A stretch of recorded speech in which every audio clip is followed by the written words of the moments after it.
Le marché du travail du Maroc, aussi aride que sa météo. À Dar El Amri, une petite localité au nord de Rabat, les ouvriers cherchent les opportunités d'emploi, plus rares encore que les coins d'ombre. Du haut de ses 66 ans, Kawan est inquiet.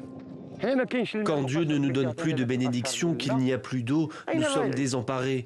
Nous n'avons plus de travail, nos réserves sont vides. Il n'y a rien pour nous, j'ai 66 ans, est-ce que quelqu'un va m'offrir un travail? Non, personne ne veut.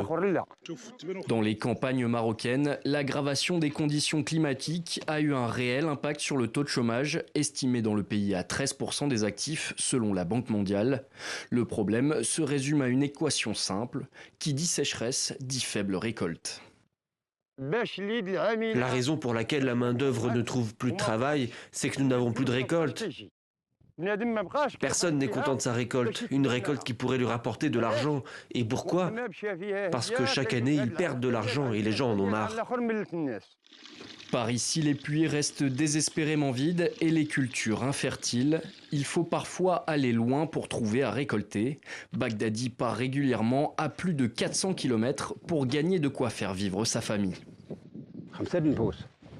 On est 5 et seule ma femme travaille pour le moment.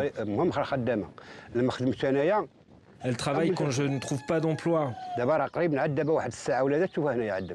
Parfois, je trouve du travail temporaire dans les fermes de pastèques autour de Moulay Boulay Salem. J'y vais et si je trouve du travail, tant mieux, sinon je rebrousse chemin. Selon le portail de l'emploi au Maroc, les deux secteurs d'activité qui recrutent le plus sont les technologies de l'information et les centres d'appel, des domaines plutôt réservés à des profils diplômés et difficiles à appréhender pour les actifs vivant dans les campagnes.